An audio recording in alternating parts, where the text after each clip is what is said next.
$1 million victory for Walker Racing. Foiling Week dazzles the sailing world.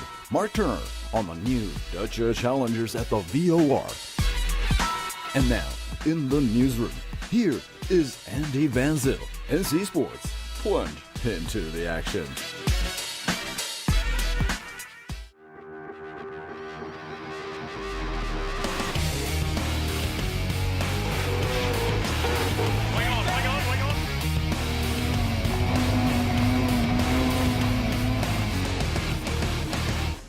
Welcome to a new action-packed edition of NC Sports. I'm Andy Van Zyl, and we've got multiple top events coming your way. So let's cut to the chase with today's lineup. And the $1 million cash prize goes to Phil Robinson. The Kiwis of Walker Racing are the new kings of the World Match Racing Tour. The insight from Mastrand. Success on Lake Garda for the Foiling Week and the GC32. ETNZ's Glenn Ashby on tilt explains. Close call, dramatic collision for Pia Casaraghi and sailing's top pro photographer Carlo Borlenghi. Catch the briefs as Daida Moreno and Victor Fernandez win the PWA wave in Gran Canaria. Update from the Tour de France à la Vol and the UK Rowing Classic at the Royal Henley Regatta. Plus, kite, offshore and Formula One. It's all on NC Sports 360. Meet the new team AFCO Noble.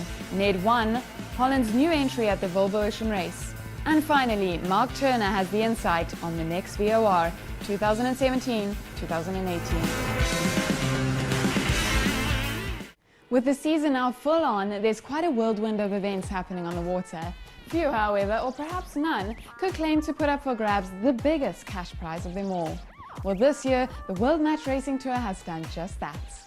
And against all forecasts, it was Phil Robinson's Kiwis of Walker Racing Team that sailed away with $1 million at the Marstrand Championship final. Let's check out today's top story.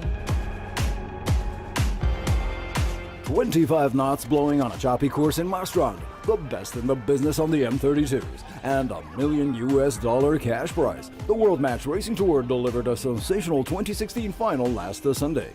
This was one epic duel, complete with crashes, near misses, key penalties, and decisive overtakes.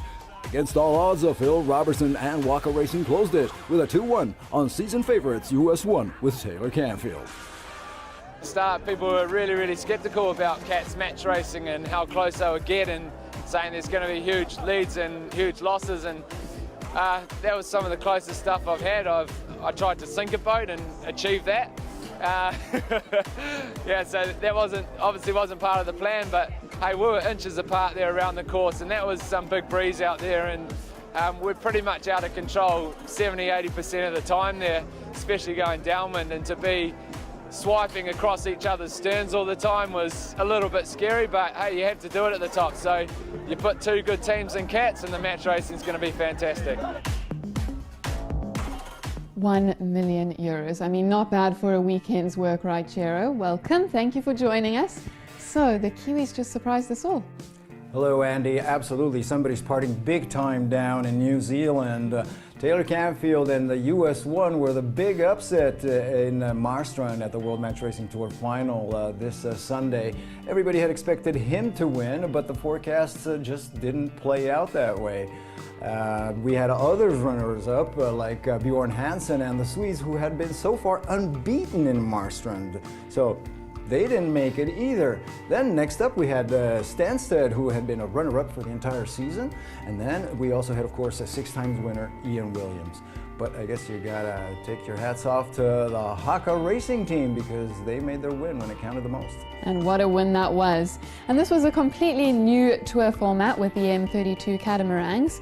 And many were quite skeptical about this transition to the multi-hulls, fearing that they would lose that, close quarter battle at the end. But this doesn't seem to be the case at all. It wasn't the case this year on the World Match Racing Tour, just as it wasn't the case on the America's Cup when they raced in San Francisco. So this is a discussion that's been going on between the purists and let's call it the futurists of sailing.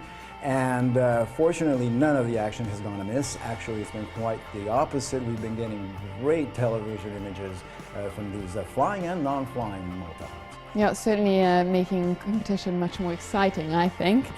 We even saw the Tour de France go multi-hull.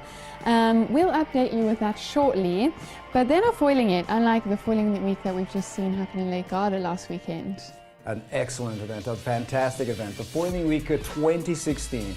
It's not just an event, it's almost like a think tank where there's forums, racing, boat testing, and basically where all the research and development of the new foiling revolution is actually happening. So sailors, designers, constructors, manufacturers, parts makers, they all get together and they sort of share things and in a very, very open way, not a lot of secrecy going on there.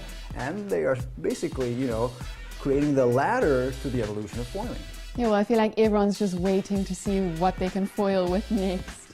Let's check out this recap from Azione, including some special insight from America's Cup skipper Glenn Ashby of ETNZ, a winner with the Swiss team Tilt in round 2 of the GC32 Racing Tour.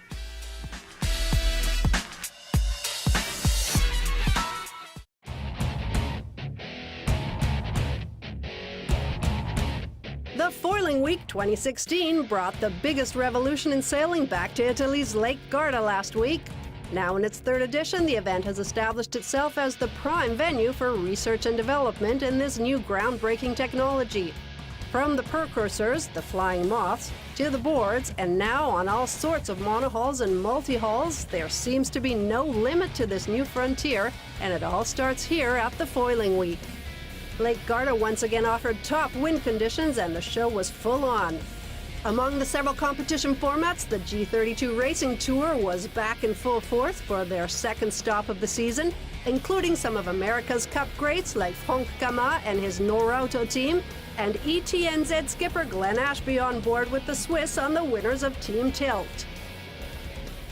Foiling has been around for 20 or 30 years, maybe more, in different types of boats, but really only in the last sort of 5 to 10 years have we seen foiling boats that can go upwind and downwind on the foils, and I think at the moment we're still only on the very, very start of the learning curve, and I think in the future we're up for some very, very exciting sailing over the next 5 to 10 years. And as you see here in the boat park, so many different foiling boats with different concepts, different structures, different ideas.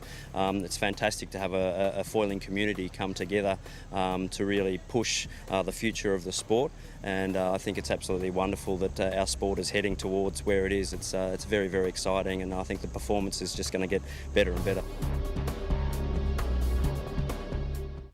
Well, Gero, Glenn Ashby, Franck Hamas and all the teammates certainly could not miss this foiling week. I mean, if you're a pro, you can't miss the Foiling Week. And these guys, of course, are also on the GC32 Racing Tour because they just can't get enough regattas at the America's Cup. So these are obviously very valuable tactical situations. Now, the good news is for the United States because the Foiling Week is now moving to Newport, Rhode Island in September. So American fans, American foiling enthusiasts, the pro sailors, designers, manufacturers, they're going to get to see this event and also see where foiling is going to go from here on. One thing we did see in Lake Garda, Gero, is that foiling is really bringing up concerns of safety. Let's have a look at this clip that was posted onto Facebook. Yes, what we're seeing here, Andy, is Pierre Casiraghi's GC32 on a collision route with a media boat, and unfortunately it doesn't end well there, does it? On the media boat was Carlo Borlenghi, perhaps the sailing's biggest eminence in terms of photography. I mean, a great name in sailing photography. And clearly what we're seeing here is that the speed and the reaction time just don't add up. Basically, we have a media boat that is in the wrong place at the wrong time. Pierre Casiraghi's boat actually makes a big trajectory change, a big angle change. So what we're looking at here is a rising of the stakes. If you're gonna foil, if you're gonna raise the speed, you're gonna raise the action, you're gonna have to raise the rule enforcement, you're gonna have to raise the awareness. This is obviously a classic example of where we're going. Now, this is not the first time, and it went really well because Carlo's okay, Pierre and his crew are all okay, but it's not always the case. We saw this happen in Spindrift last year, where they've injured severely a woman, a colleague photographer, in a non-racing situation. And then again with Francama, almost losing his foot when one of these foiling tillers broke the rudder and came back on the boat and almost cut his foot off. So watch out there, let's stay safe, let's follow the rules, and especially let's get race officials aware that this is no game. This is no regular, monohull regatta. Absolutely. I mean, as always, safety first. Gero, thank you very much for joining us today and sharing your insight with us. It's always great to have you here. My pleasure, and I'll see you all next time.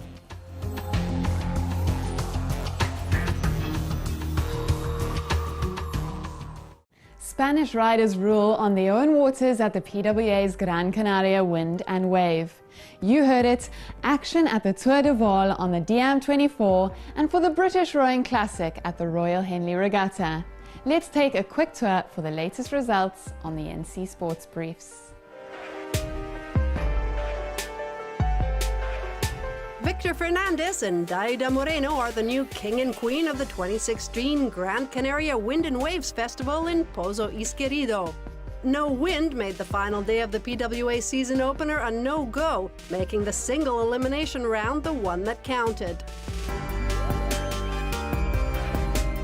2015 runner-up Fernandez earned his crown with a stunning display of double loops and awesome wave rise to beat out reigning world champ Philip Koster, who suffered from an injury sustained during the previous day's warm-up.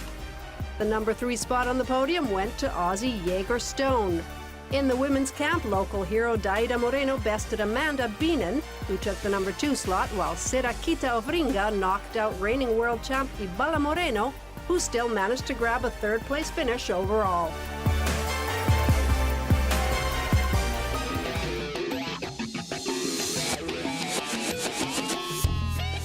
With the first 2 acts in Dunkirk and Dieppe in the books, the Tour de France à la voile is now moving from Roscoff to Baden in the Gulf of Morbihan.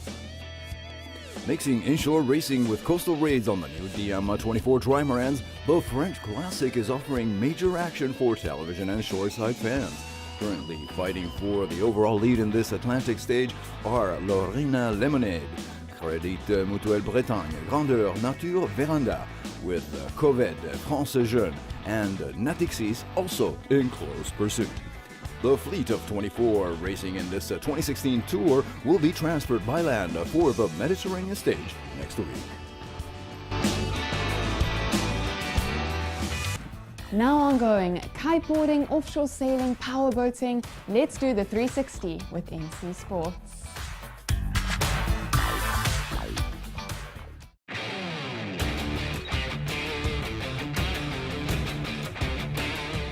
With the Formula Kite class now completely gone foiling, the IKA's Gold Cup Tour is back in Ghiseria, southern Italy, for the Hang Loose Cup. From Monaco, Maxime Nocher is there to defend the men's event title against the 18-year-old Ollie Bridge of the UK and France's Florian Trittel, among others. While Britain's Steph Bridge will try to repeat last year's win against Russian Formula World champ Elena Kalinina, also just 18. After a week of racing, the mixed fleet of the Transat de Quebec Saint-Malo is completing the ascent of Canada's St. Lawrence River and getting ready for the Atlantic crossing to France. While Spindrift 2 sails alone in the Ultime class, in the Multi-50 it's now a battle between Arkema, Ciela, and French Tech Rennes Saint-Malo, while a dozen Class 40s are currently locked in the fight for the lead. LMAX Exchange, chased by Derry London Derry Dwar, put on yet another battle to the finish in Northern Ireland as the Clipper Round the World race now goes down to the wire. Results from just 2 remaining stops in Holland and for the arrival in London will decide the winner for this edition of Robin Knox Johnson's popular creation for amateur sailors.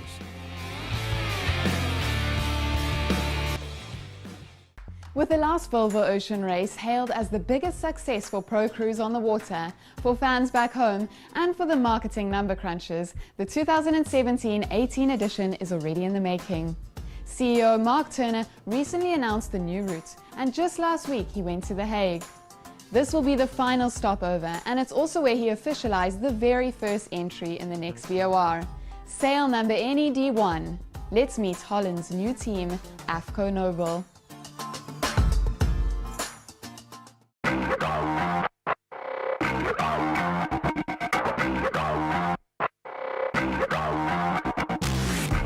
The Flying Dutch are back with 15 months to go to the next Volvo Ocean Race. Holland's Afco Nobel team is now the first official entry, kicking off its new campaign from The Hague. Holland has won the regatta 3 times, and national sailing legend Connie van Richoten remains the only one to date with 2 consecutive victories. A tough legacy for new skipper Simeon Tienpont in a country reportedly obsessed by the VOR. Sailor and a high-tech engineer, he is a talented twice veteran of the race, and now for the love of country has been reclaimed back for his second America's Cup challenge, this time with SoftBank Team Japan. Well, hurt's a big thing, but of course it's being part of a team there in the last 7 months. But what's been for me very good is that the guys within team SoftBank Team Japan have been been very helpful and respecting the situation. And normally when you enter a team, you become part of a team and you want to go to the end. But everyone understands that also for the Netherlands, but personally for me as well, this is a huge opportunity for sailing and my sailing career, and so I'm very proud to stand here, even with their support as well. Here we go. 1, 2, 3, go! Yes, ladies and gentlemen. Plucked away from his extreme sailing series and appointed after Knut Frostad's retirement, Mark Turner now has a phenomenal legacy to uphold. In The Hague, he also expanded on the challenges of this new role, on upcoming teams, on the new route, and much more. Let's listen in.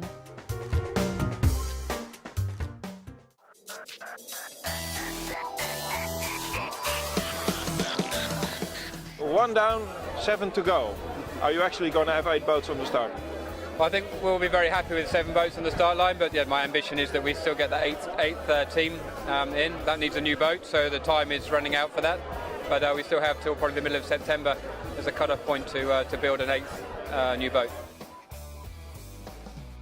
Simeon is a pretty young skipper. He will probably need all the help he can get. Did you actually send him some help? Simeon is a pretty impressive individual. He has a great background from a technical perspective, from a performance perspective, and as a person, I think it's going to fit in very well and sit in the leader's shoes very well in his team. So we're there to help him however we can. But he's done a good job to develop the commercial side of this, and that's part of the game. So to get to this day, like today, with a commercial partner on board, and I have no doubt from a sporting perspective he can deliver. I think this is going to be a fantastic race. We've got a new route, fantastic new route, taking us back to our roots really as an event. There's going to be some great brands involved and some of the best sailors in the world, so I'm looking forward to it. How's your Swedish coming along? My Swedish isn't that great. Fortunately, as a lazy Englishman, I can talk English most of the time and get away with it.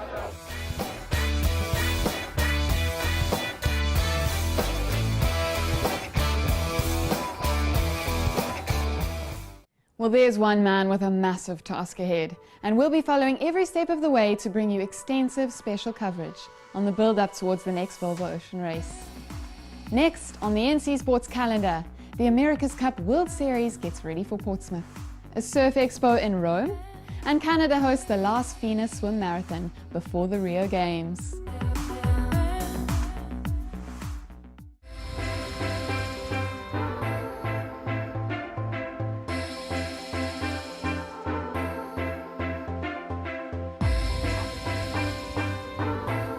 The 15th edition of Italia Surf Expo gets underway in Rome, Italy from July 22nd to 25th. The annual event dedicated to surfing culture and fashion takes place at Rome's Santa Severa Beach and includes competitions for the Star €10,000 World Challenger Series, demonstrations, and free courses in surfing and water sports. American big wave rider Garrett McNamara, who holds the record for surfing the world's highest wave, will be on hand once again this year.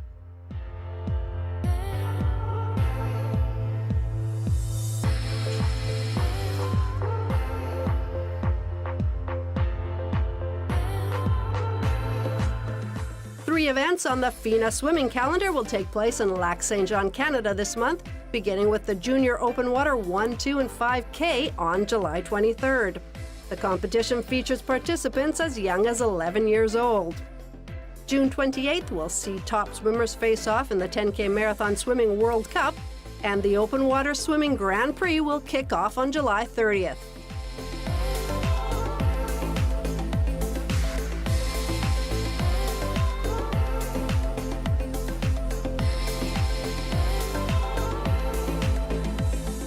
The 2016 Louis Vuitton America's Cup World Series continues in Portsmouth, UK from July 22nd to 24th.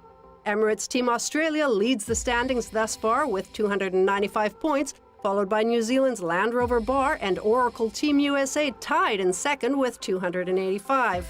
Sweden's Artemis Racing trails in third with 262 points, while South Bank Team Japan and Groupama Team France are fifth and sixth with 259 and 234 points respectively.